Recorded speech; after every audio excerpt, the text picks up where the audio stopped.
Hello everyone. As you know, we were at 49th illustration, chapter number 5, 5th admission of partnership, page number 5.56 मैंने draw करके रखा है revaluation account, capital account, cash account और balance sheet. Okay, उसमें पहले हम हर बार की तरह पहले कैपिटल और कैश की बैलेंस लिख लेते हैं। ए बी सी तीनों पार्टनर है, ए बी पार्टनर है और सी को ऐड कर रहे हैं। एग्जिस्टिंग बैलेंस शीट की बैलेंस है 50,000 और 60,000। कैश अकाउंट की बैलेंस डेबिट साइड लिखेंगे 2, बैलेंस कैश की बैलेंस है 10,000। ओके, ये दोनों लिखने के बाद ही हम एडजस्टमेंट रीड करते हैं। तो अब एडजस्टमेंट रीड करेंगे। First adjustment is C brings 40,000 as his share of capital but he is unable to bring any amount for goodwill. Okay, पहले कैपिटल की बैलेंस लिख लेते हैं। कैपिटल ला रहा है वो 40,000 बाय कैश। सी के अकाउंट में 40,000 लिख लेते हैं और कैश अकाउंट में डेबिट साइड 2 सीज कैपिटल लिख लेते हैं 40,000। ओके, दोनों हो गया।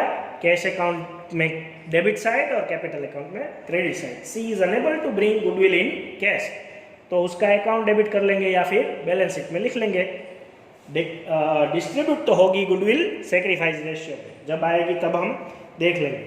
The new profit sharing ratio between A B C will be 3:1। Okay, हमें सेक्रीफाइस रेशियो फाइंड करना पड़ेगा। ओल्ड दिया है, न्यू भी दिया है। ओल्ड रेशियो दिया नहीं है मतलब तो हम इक्वल मान लेंगे उसको, और न्यू रेशियो 3:1 दिया गया है। ओके, जब गुडविल की इंस्ट्रक्शन आएगी तब हम सेक्रीफाइस रेशियो फाइंड कर लेंगे। Third, claim towards workman compensation is 3,000। तो क्लेम हम बैलेंस शीट में लिखेंगे। आउटस्टैंडिंग क्लेम 3,000 लायबिलिटी है हमारे लिए। अब चेक करो, बैलेंस शीट में वर्कमैन कंपनसेशन रिजर्व 5,600 दी गई है, तो उसमें से 3,000 हम अगर पे कर दे तो बची हुई अमाउंट हम पार्टनर्स में डिस्ट्रीब्यूट करते हैं बाय वर्कमैन कंपनसेशन फंड। 5,600 में से 3,000 डिस्ट्रीब्यूट माइनस कर दो, 2,600 बचेगी और 2,600 को इक्वल डिस्ट्रीब्यूट करो। ओल्ड रेशियो नहीं दिया गया है तो इक्वल डिस्ट्रीब्यूट कर दो। 2,600 को इक्वल मतलब 1,300 each. Okay, fourth, bad debts amounting to 6,000 are to be written off. Okay, 6,000 bad debts minus करनी है डेटर्स में से। डेटर्स है 80,000, बैलेंस शीट में पहले लिख लेते हैं 80,000। उसमें से बेड डेट्स 6,000 आप माइनस कर दो, 74,000 आउटर में लिखना है। ओके, हमारे पास 4,000 प्रोविजन पहले से था, उसमें हमको लॉस हुआ 6,000 का, तो लॉस हमारा कितना इंक्रीज हुआ 2,000 का। तो रिवैल्यूएशन डेबिट करेंगे हम 2,000। Fifth, creditors are to be paid 2,000 more. Okay, creditors को हमें 2,000 ज्यादा पे करना है, तो वो भी हमारा लॉस हुआ। 2 क्रेडिटर्स 2,000 और क्रेडिटर्स में हम प्लस करेंगे। बैलेंस शीट में क्रेडिटर्स है 30,000 तो हम लिखेंगे 32,000, क्योंकि 2,000 हमें ज्यादा पे करना है। Sixth, 2,000 be provided for an unrecorded liability for damages। Again एक damages का क्लेम पे करना है, तो वो हम लिखेंगे डेबिट साइड आउटस्टैंडिंग क्लेम करके। 2,000 है वो भी, तो 2,000 हम यहाँ पे लिखेंगे और वो लॉस है हमारा outstanding claim for damages 2,000 evaluation में डेबिट साइड और बैलेंस शीट में लायबिलिटी साइड, हमें पे करना है इसलिए। 7th adjustment, outstanding expenses be brought down to 1200। Okay, outstanding expenses है कितने 3000 और उसको अब 1200 ही रखने हैं, तो वो हमारा प्रॉफिट हो गया। कम पे करने पड़ेंगे अब आउटस्टैंडिंग एक्सपेंसेस, कितना कम हुआ 1800 का, तो वो हम लिखेंगे रिवैल्यूएशन क्रेडिट। और अब आउटस्टैंडिंग एक्सपेंसेस 1200 लायबिलिटी में लिखेंगे क्योंकि वहां तक ही हमें पे करना है। Okay, 8th adjustment, Sikha, an old customer whose account was written off as bad debts, has promised to pay 2500 in settlement of her dues.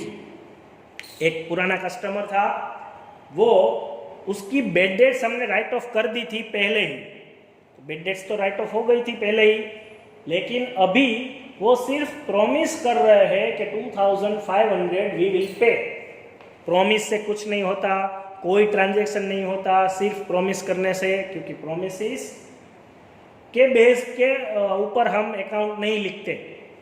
जब पे करेंगे एक्चुअल में तो हम एंट्री करेंगे कि वो हमारा प्रॉफिट हो गया और बैंक अकाउंट में प्लस कर देंगे कैश अकाउंट में, लेकिन अभी तो कुछ नहीं हुआ है, प्रोमिस में अकाउंट नहीं लिखते हम। ओके, तो उसकी एंट्री नहीं करनी है। उसके बाद 9th, goodwill is valued at 2.5 years purchase of average profit of last 3 years less 12,000. Okay, the profit of last 3 years amounted to 10,000, 20,000 and 30,000 respectively. तो पहले एवरेज प्रॉफिट निकालना पड़ेगा। एवरेज प्रॉफिट के ऊपर हमें गुडविल की इंस्ट्रक्शन दी गई है, 60,000 डिवाइड बाय 3 करो, 20,000 आ गई। एवरेज प्रॉफिट में इंस्ट्रक्शन हमें क्या दी गई है, परचेजिंग ईयर 1.5, तो 20,000 इंटू 1.5 करो तो हो गया 30,000 इंटू 1.5, तो ये हो गए 30,000। लेकिन उसने ये बोला है कि गुडविल जो भी आप काउंट करो 1.5 करके, वो जो आंसर आए उससे 12,000 कम गुडविल काउंट करनी है। तो 30,000 माइनस 18,000 माइनस 12,000 हमें गुडविल काउंट करनी है 18,000। कैलकुलेट करने पर एवरेज प्रॉफिट इंटू 1.5 करो तो 30,000 गुडविल आ रही थी, लेकिन क्वेश्चन में हमें एडजस्टमेंट में बोला है कि जो भी आंसर आए उससे 12,000 कम गुडविल काउंट करनी है, तो हमने गुडविल 18,000 काउंट की। ओके, 18,000 को हम सेक्रीफाइस रेशियो में डिस्ट्रीब्यूट करेंगे।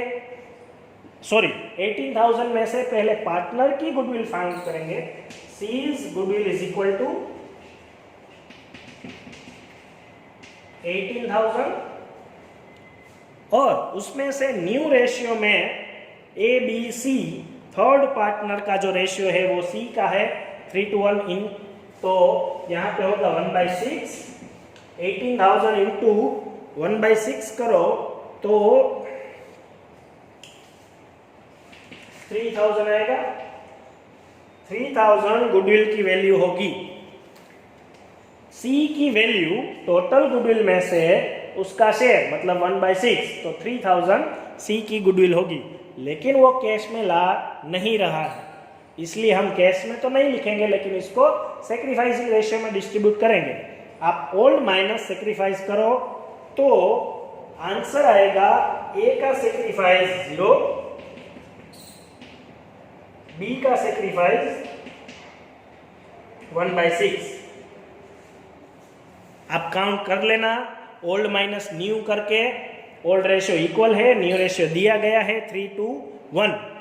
काउंट करो तो ए का सेक्रीफाइस 0 आएगा, मतलब वो सेक्रीफाइस भी नहीं कर रहा है, गेन भी नहीं कर रहा है।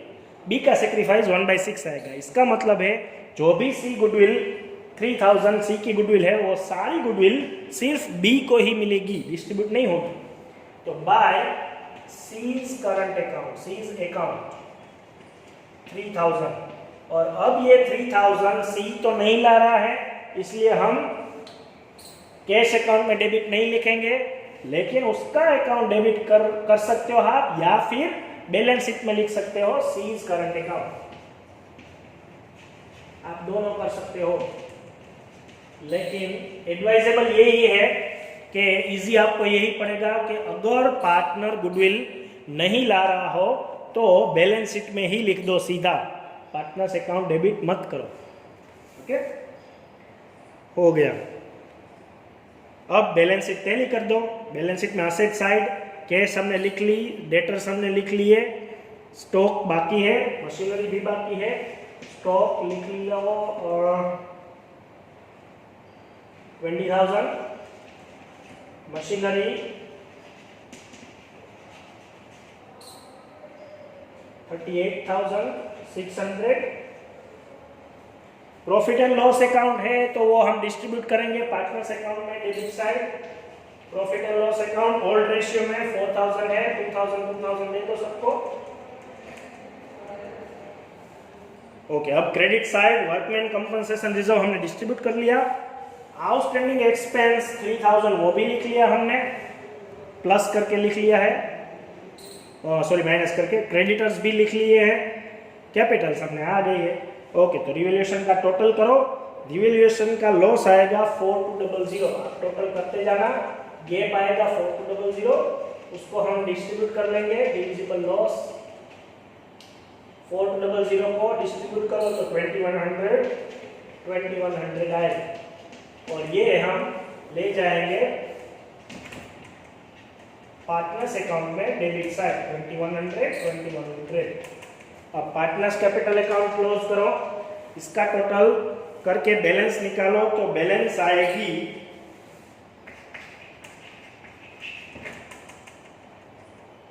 47,200 ए की, 60,200 बी की, और इसकी तो 40,000 ही है सी की। कैश की बैलेंस आएगी 50,000। ओके, ये कैपिटल में लिख लो।